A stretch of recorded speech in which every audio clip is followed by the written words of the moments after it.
first time ever, we welcome you to today at Keeneland for the summer meet at Keeneland as we embark upon these next 5 days here in the Bluegrass for this historic summer meet that unfortunately we have to encounter. But the bottom line is at least we are racing, and we will have a fantastic 5 days of racing highlighted by 10 stakes races in the final 3 days of racing alone with 4 Grade 1 races. Myself, Scott Hazelton, Gabby Gaudette, properly social distanced. We've gone through the protocols, Gabby. We've had the temperature checks, the things that we've grown accustomed to when it comes to just encountering society. But the bottom line is we are so pleased to be able to be here for you at home to bring you the best possible coverage for these next 5 days.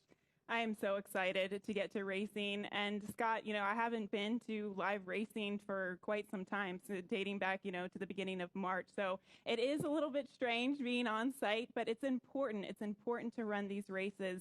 And I'm just really excited to get to it. And what a lineup we have over the next couple of days. And we hope that you're Keenelanding. Hopefully we can turn that into a verb over the next 5 days at home, because we've got a lot of things, special things lined up for you to take advantage of that. We do. We've got Keeneland at home. We will, presented by Central Bank. So Christina Blacker, one of our colleagues, is going to go live on Facebook Live and YouTube at 12:15 for the Keeneland at home presented by Central Bank. So that's something to look forward to. And celebrate at home. Whatever you might be doing when you come to the track, or when you used to come to the track, do it at home and celebrate with us throughout the day. And one major thing, Scott, too, go on Keeneland.com and check out all of the tools that you can access. You can see our top selections, our analysis. There's also free past performances. So it just helps ease that transition a little bit. The bottom line is there will be a day in which we all get to gather here at Keeneland when that day comes. Hopefully it's sooner than later. But we are so happy that we can come into your home and give you a sense of what you love so much. And that is Keeneland Racecourse and Keeneland Racing, which will kick off just past the 1 o'clock hour out here on the East Coast. All right, as far as weather is concerned, it's always a pleasure to check in with our friends at WKYT. Normally, during the first part of the early meet in the year, that's what we'll call this, you can get any type of weather. You can get rain, you get snow, you can get thunderstorms, you can have it all during the early parts of it. Well, we're a little later in the year for this Keeneland forecast, and for today, it's going to be more about the steam and the chance for some showers and thunderstorms. Our numbers are going to be pretty high. At any given moment, we could pop up a scattered shower or a thunderstorm. It could come, rain on the track for a little while, get things into the true sloppy category because of the heavy nature of the rain that goes with these thunderstorms, and then it disappear and get very steamy afterward. So that's what we're tracking out there pretty much all afternoon long out at the track. So good luck betting on such a hot and steamy one out there. Well, we can confirm it's pretty warm outside, and if you want to step outside, you can verify that yourself. And we experienced some crazy weather patterns that came through the area yesterday. But I think around 4 or 5 o'clock is when it could get a little bit wet here at Keeneland Racecourse here in Lexington, Kentucky. So hopefully that doesn't happen and things can change on a dime as far as the weather is concerned. All right, I think this is one of my favorite parts of the day. Gabby is seeing how much we disagree. And look, it's the same as normal as we look at our full card picks presented by our good friends and colleagues at TVG. Looks pretty colorful up there, which is a good thing. That means that we're going to be seeing some competitive racing throughout the afternoon. And we don't agree on many races. Looks like on race 5, we both agree on the 3, but it's all over the map beyond that, Scott.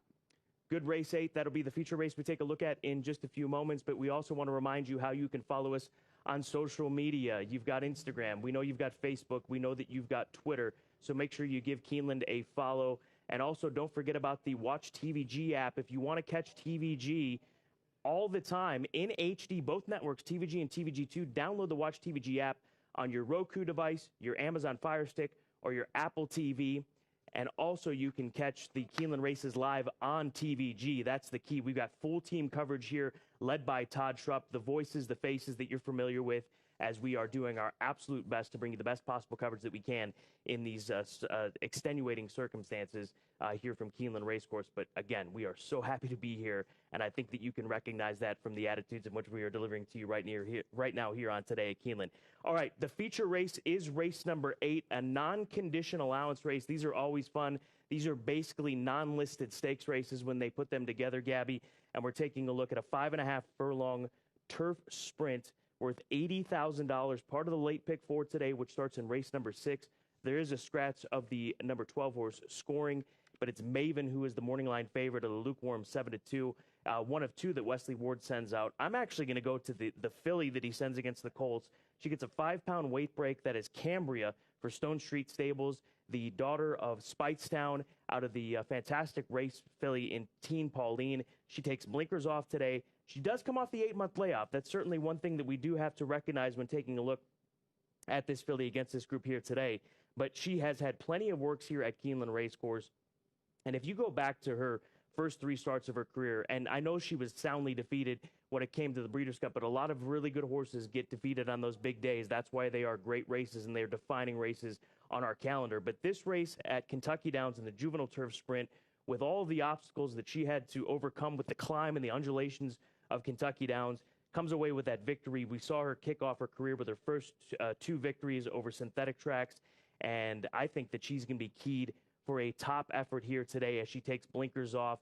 We'll see how that works for her. She's already a filly that can settle off the pace, so I think that she's the one to beat in here, and I think she'll be underplayed because Maven will get played. That's the American Pharaoh colt that we saw campaigned overseas last year, skipped Royal Ascot because of the going, and then ultimately was able to win a race at Chantilly in France in late June. So 5-2-10 for me in this featured 8th race, which is going to be a cracker. And looking at some statistics for Wesley Ward as well, with those 3-year-olds coming back, off of 6 months or more, he still wins at about 23%. And that's a stat specific to his 3-year-olds that have been given time after their 2-year-old season. So still very strong statistics, Scott. But I'm going to go to the number 9 horse in here, Race Driver. He's going to be the top selection for me, for trainer Mark Casse. And we go back to his last race, and you can see he got away awkwardly. He dropped way far back from off of the pace. We're going to show you this entire race here. He's the number 5, so well off of the pace. And then he kind of gets shuffled back once again. You can see him in the Oxley Silks. He gets shuffled back to last year on the backstretch. Then Florent Giroux, who was aboard him this day, was trying to find a little bit of room and get him going. Once he finally does get in the clear, he just ran out of real estate. Scott, you can't have this type of an awkward trip in the beginning stages of a 5.5 furlong sprint and make up that type of ground. We can see Florent Giroux finally getting him out in the clear and asking him. You see the top 2 horses in front on your screen, the 4 and the 11, and he just runs out of time essentially. So you go back to his race 2 starts back at the fairgrounds. I thought he ran a really good race in that event, and we're going to see something similar to that. One other note about his last race, Scott, he ran 4th in that race. Jack and Noah finished 2nd in there. Jack and Noah would come back to win the Surcat Stakes at Belmont. So that was a very strong race with that early trouble. I give him a big shot. I love him today, Scott. I even singled him in my late pick 4. That's a strong statement because this is a tough race, and he's going to be a price and probably above the 8-1 on the morning line because I think Maven will be heavily bet for Wesley Ward. All right, now time to check in with the 3rd member of our team here on Today at Keeneland, Tom Leach. Trainer Brett Calhoun joins us, and we want to start with the horse you have in the allowance feature on the Wednesday card, and that's Digital, who's making his turf debut. So how do you end up in this spot? Well, for lack of a better spot, actually. I would have preferred running him, 7/8 on the dirt or something like that. I'd originally entered him in a allowance race at Churchill going 6. It didn't enter. With lack of options, I thought it was a really good time to try the turf for him. I think he's got a little turf breeding. I think he'll handle it well. We're trying to keep him a little fresh right now. And this is a really good spot to get started. Let's move on to your horse for the Toyota Bluegrass on Saturday. Mr. Big News kind of shocked the world with that win out at Oaklawn. Was it a surprise to you? It was not a surprise to us. I know the public, I can see why it was a long shot there, but we had a lot of confidence going in. We were hoping to get in the Louisiana Derby. He got excluded. He was training very, very well. He's kind of been a late blooming 3-year-old. And that's one of the reasons we thought he had a real big shot at Oaklawn that day. was a pretty talented field and a deep field. And, he overcame some obstacles there with the deep field and proved himself that day. I know it's another step up in class. So hopefully he'll prove himself again Saturday. How is he training coming up to his race on Saturday in the Bluegrass? He's training very, very well. We're really happy with the way things have gone. I know it's been a while between starts. That was kind of a plan when the Derby got postponed, kind of take our time. We knew he was late developing, keep him fresh, and point towards this race. Excited about running at Keeneland in the summer for the first time? I'm excited about running at Keeneland anytime, and especially in these times when we've had limited opportunities. It's great to be there. I keep a stable there. So we're really excited about running at Keeneland. Good luck with the horse in the opening day feature digital and with Mr. Big News and anything else you're running this weekend. Thanks a lot, Tom. Well, Brett Calhoun, one of those barns that you always have to keep an eye on, whether it's Keeneland or anywhere that he surfaces, stakes company, allowance races, claiming races, you name it. And Tom Leach, Brett Calhoun touching on Mr. Big News, but developing story, Gabby, something that we tracked through the week on TVG with the Swiss skydiver and Kenny McPeak, and whether he's going to run her in the Central Bank Ashland or the Toyota Bluegrass. What has he decided? Well, this just in, he's going to run her in the Bluegrass, in the Toyota Bluegrass. So, I think it's a good decision. Why not take a shot now? She's already at the top of the Kentucky Oaks leaderboard, so he really has nothing to lose. So I'm very much looking forward to that race, and I think it's a good decision. Why not? Absolutely, and she'll be the second filly to ever take on the boys in one of the most historic three-year-old races each and every calendar year, and obviously historic this year in the fact that it's not being run in April, but instead in early July. All right, we'll talk about that, obviously, once entries come out, and we focus on that on Saturday. But let's carry on with the racing today and focus in on our key race analysis, races in which we have determined that are beneficial and we should point out to you viewers at home. And you have decided, Gabby, to start things off with race number 1. Yep, starting from the top here, a maiden $50,000 claiming event, a mile and a 16th on the main track. And I'm going to a 5-to-1 shot as the top selection, the 3 American Humor. Looking at this horse's last race, which we'll show you, this was on the 4th of June at Churchill Downs. Now, it was over a sloppy sealed track. Who knows if that helped him or hurt him? He is by Distorted Humor, so you would think that it might have helped him considering his pedigree. But we take a look at his performance, and Scott, you look at his kind of action early, and he was climbing, he looked a little uncomfortable, he was shuffled back to last in the beginning stages of the race coming out of that 7-furlong chute. And then we finally pick him up. He's down on the inside. He is running a massive race. He is the number 6 horse here in the blue and yellow silks. And I don't think that was probably the best part of the track that day. And just to see a horse make up that kind of ground in his debut and go through, a tight space as a first-time starter, I thought that could lead to, room for improvement here in his second start. And I like the fact that he stretches out to a mile and a 16th because he certainly does not look like a sprinter. So 3-2-9 for race number 1. You're going to keep us going early on in the card with key race analysis into race number 3, a maiden special weight for 2-year-old fillies. Boy, how much have you missed the 2-year-old races here at Keeneland? I've definitely. I missed the 2-year-old races so much in the spring, Scott. So hopefully, or today, we can finally make up for that. And throughout the week, we've got some really nice 2-year-olds throughout the summer meeting here at Keeneland. We'll start with this race, though. This is 6 furlongs on the main track for those 2-year-old fillies. And we'll take you through the race that Patty H. and Puye Timing both come out of. This was on the 18th of June at Churchill Downs. Now, Patty H. is the number 8 horse in here, and Puye Timing is the number 5 horse in here. You can take a look at the 5, and she actually gets into some trouble early.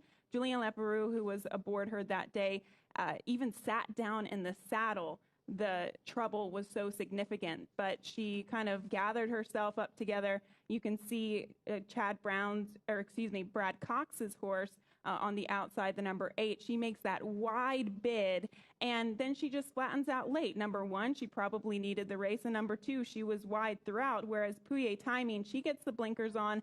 I thought she had got a lot of education in this first race. If you can see her, she's covered in dirt from head to toe. So I think both of these fillies have the potential to take a big step forward today. And at this point in time, Scott, I think having that experience is going to help.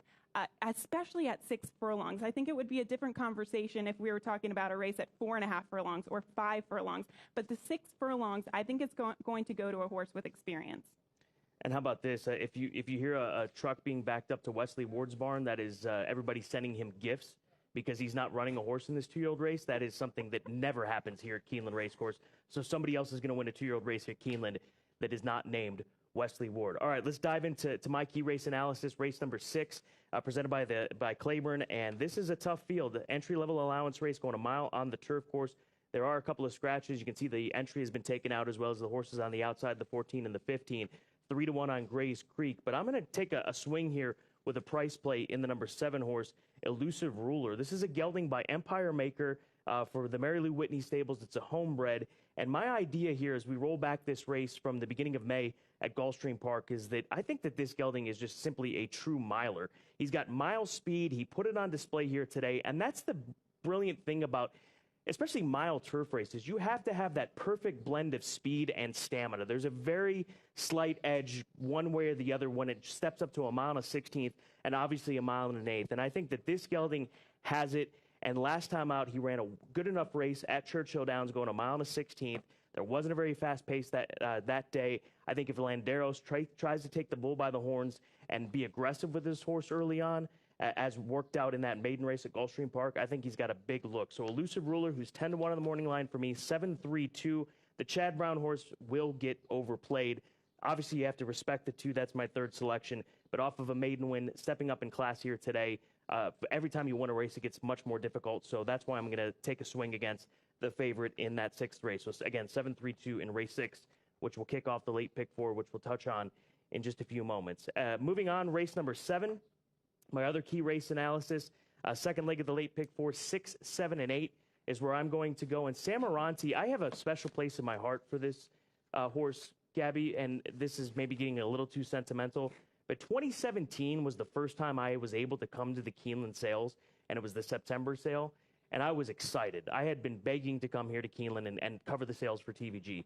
And this is one of the horses that I earmarked after watching him go through the sales rings and getting to meet the owner, Samaya U.S. Stables. And this gelding, it took a little bit of time, but he finally, I think, figured it out. And his last races on dirt, I think, are indicative of what we're going to see from him. As we take you back to Churchill Downs, it was the first race of that afternoon at the end of May, and he had good speed going a mile and a 16th. And I think that the addition of blinkers and the slight cutback, same mindset as I have with the horse I just spoke about in that turf race, I think the slight cutback in distance will go a long way.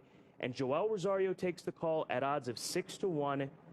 Ron Anderson is arguably the greatest jockey's agent in the history of this game, at least modern-day history of this game. He represents Joel Rosario as well as Johnny Velasquez at this point in time in Johnny's career. And whenever you see Joel Rosario going somewhere, that's because Ron Anderson says it's okay and it's a live horse. So this certainly is a live horse, and Samaranti, to me, 6-1, has a big look in race number 7, part of that late pick 4, which, again, we'll talk about in just a second. But let's take a look at our clocker report for this opening day of the summer meet at Keeneland as we take you to race number 1 to start. Can't Bet Email. Back on the 27th of June, worked 48-3, second best of 76, has shown ability in training, probably needed his comeback race, and looking for an improved effort. So Keon on the 7 in race number 1, which kicks off in just over an hour's time. Race number 1 does. And then race number 3, the number 6 horse, Patty H., back on the 3rd of July, worked here at Keeneland a half a mile in 48 flat, fourth best of 51, gave ground in debut and looked a bit green. And the trainer is 25% with the second-time starter. So race 1, the 7, and race number 3, the 6, part of our clockers report that you need to key in on. All right, we've talked about the multi-race exotics, early pick 5. Don't forget about that. late pick 4. That's where we're going to focus our time. And Gabby, you're going to kick things off with the late pick 4. Yeah, let's take a look at my ticket. $28.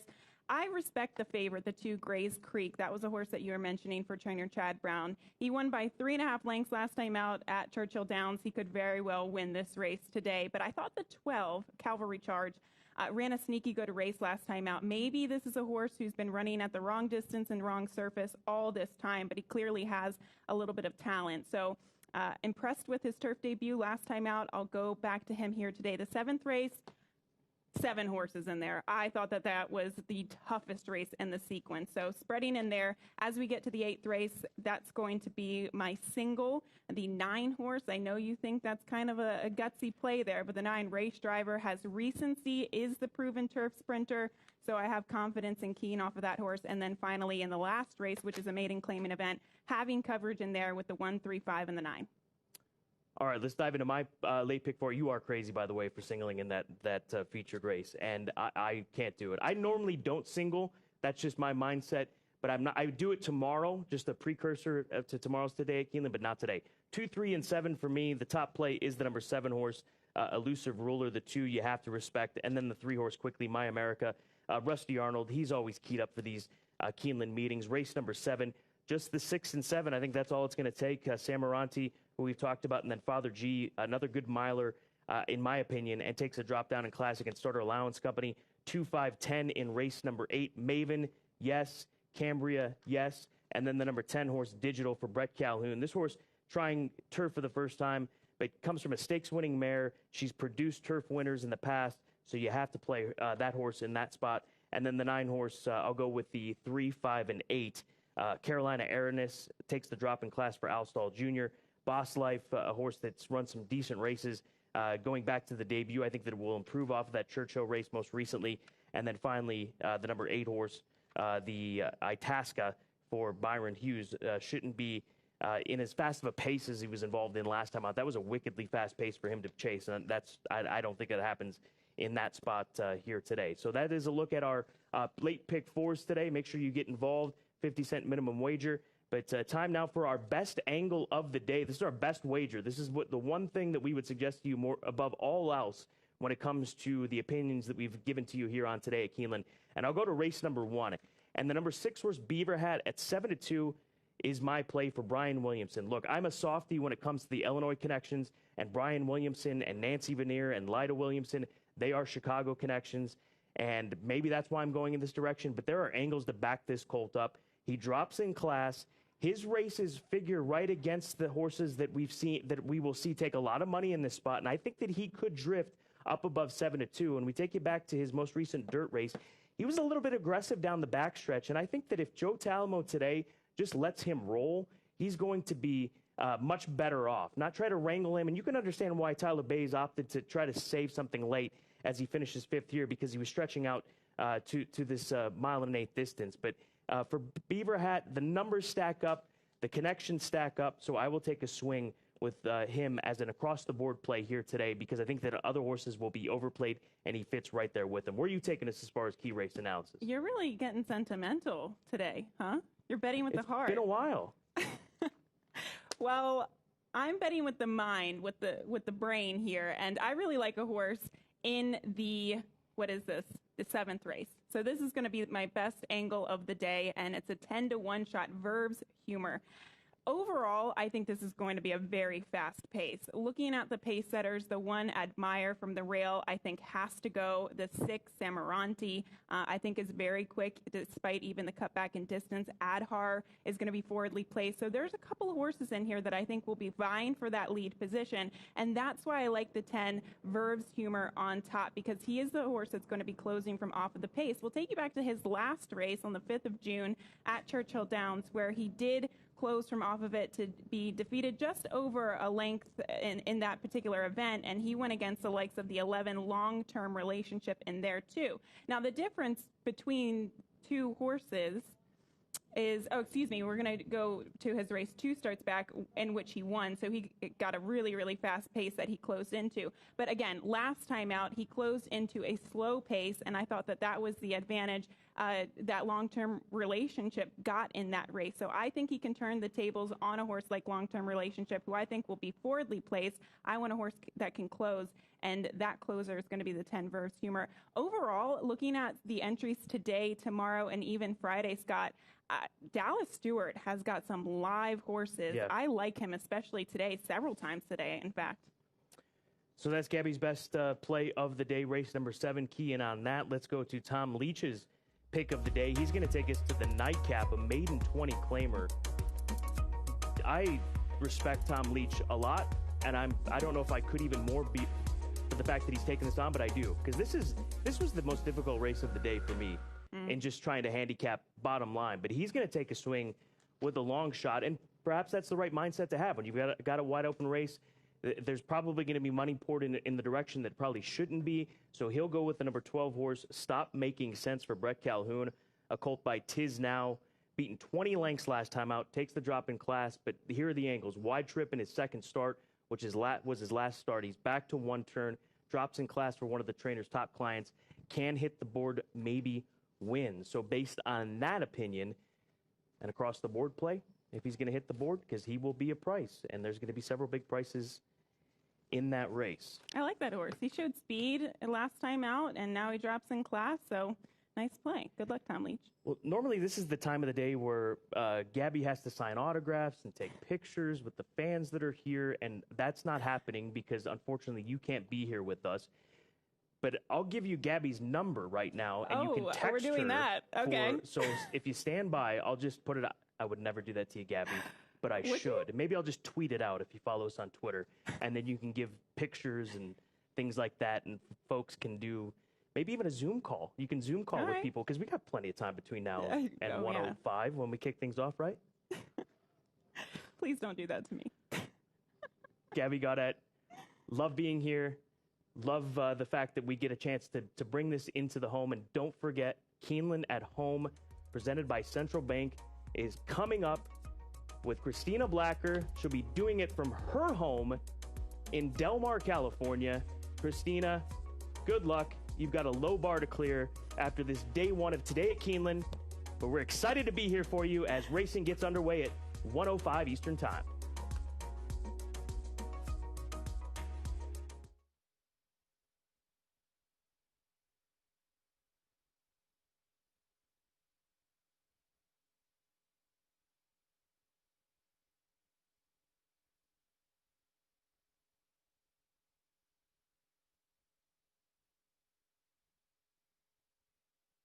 When it comes to hybrid technology, nobody has more models to choose from than Toyota. From the Prius, the hybrid that started it all, to America's best-selling car, Camry, and best-selling SUV, RAV4, to the first ever Corolla hybrid, and the new best-in-class Highlander hybrid. They all come with a new 10-year, 150,000-mile battery warranty. For all Toyota offers, see your Toyota dealer or go to buyatoyota.com. Today, tomorrow, Toyota.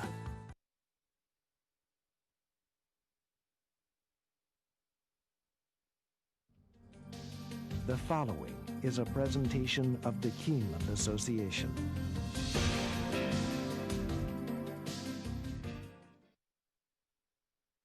Ladies and gentlemen, welcome to Keeneland Racecourse. At this time, we ask that you would please rise in tribute to our national anthem.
At this time, Keeneland is proud to recognize Bobby Snap from Guest Services as the Employee of the Day.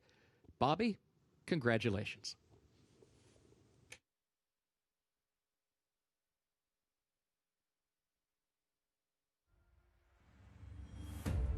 A year without a spring meet. A quiet April at Keeneland. It just hasn't been the same.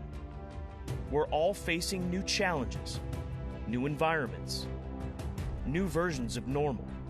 But one thing remains a constant, the same it's been since 1936. And that is Keeneland's commitment to its mission. A commitment to conducting racing as it was meant to be for the betterment of the sport. A commitment to the thoroughbred, to the industry, to the bluegrass. A commitment to you, our fans, our breeders, our owners, trainers, and jockeys. This place, this vision, is intended for you. Keeneland was founded as a gathering place for all,